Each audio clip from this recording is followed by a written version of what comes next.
लोकमत।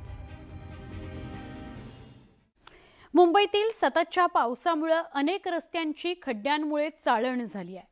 याच खड्ड्यांची रविवारी मुंबई उपनगराचे पालकमंत्री मंगलप्रभात लोढा यांनी पाहणी केली। लोढा यांच्या पाहणीवर माजी पालकमंत्री आदित्य ठाकरेंनी मात्र टीकेची झोड उठवल्याचं बघायला मिळालं। त्यामुळे खड्ड्यांवरून राजकारण तापलेलं आहे। मुंबईच्या रस्त्यांवर खड्ड्यांचं साम्राज्य। पालकमंत्री लोढांकडून रस्त्यांची पाहणी। लवकरच खड्डे बुजवण्याचं आश्वासन। आदित्य ठाकरेंची सरकारवर टीका।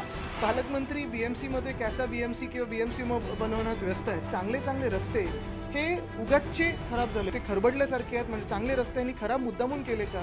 मुंबईत पावसाळ्यात मोठ्या प्रमाणात खड्डे पडतात। यंदाही मुंबईतल्या पावसानं रस्त्यांची चाळण झाल्याचं पाहायला मिळतंय। मुंबईकरांच्या या समस्येचं गांभीर्य ओळखून मुंबई उपनगर जिल्ह्याचे पालकमंत्री मंगलप्रभात लोढा रविवारी रस्त्यावर उतरले।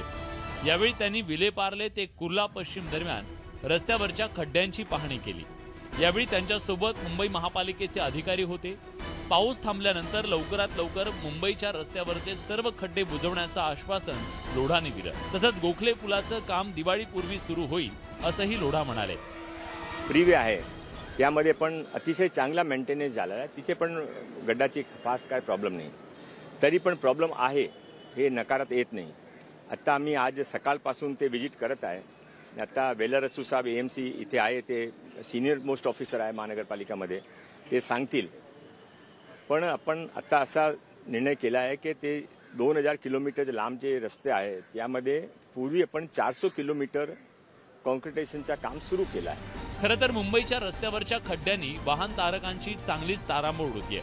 सलग पावसामुळे अक्षरशः रस्त्यांची चाळण झाली आहे। आता पालकमंत्री मंगलप्रभात लोढांनी पाहणी केली असली तरी विरोधकांनी मात्र खड्ड्यांवरून सरकारवर पुन्हा निशाणा साधलाय। उपनगरातले रस्ते खराब झाले की खराब केले गेले असा सवाल आदित्य ठाकरेंनी विचारलाय। पालकमंत्री बीएमसी मध्ये कॅसा बीएमसी किंवा बीएमसी बनवण्यात व्यस्त आहेत। पण एक बघितलं, मी काल देखील बघत होतो, बँड्रा वेस्टमध्ये असेल, लिंकिंग रोडला असेल, सबर्ब्समध्ये फार करून आपल्याला दिसायला मिळतं की चांगले रस्ते हे उगाचचे खराब झालेत। म्हणजे ते खरबडल्यासारखे आहेत। म्हणजे चांगले रस्त्यांनी खराब मुद्दामून केले का? आपण पाहिलं असेल मेट्रोचे बॅरिकेड्स हे सगळे विस्कळीत पडलेले आहेत, कुठे पडलेले आहेत, कुठे जोडलेले आहेत, काही ठिकाणी खड्डे उघडे आहेत। ज्या यंत्रणेनी ज्यांना काम सोपवलेलं आहे ते नीट करून घेणं ही त्यांची जबाबदारी आहे। एकंदरीत मुंबईच्या रस्त्यांच्या दुरवस्थेकडे सत्ताधाऱ्यांचं लक्ष गेलंय। त्यामुळे आता रस्त्यावरचे हे खड्डे बुजवले जाण्याची शक्यता आहे। आता फक्त खड्डेमुक्तीचं हे काम खड्ड्यांमुळे दुचाकीस्वारांचे बळी जाण्याआधी व्हावं एवढीच माफक अपेक्षा। Bureau report, news 18 Lokmat. इथे एक छोटासा ब्रेक घेऊया आणि अजून काही रिपोर्टसह काही क्षणात पुन्हा भेटूया। पहा फक्त न्यूज 18 लोकमत विशेष।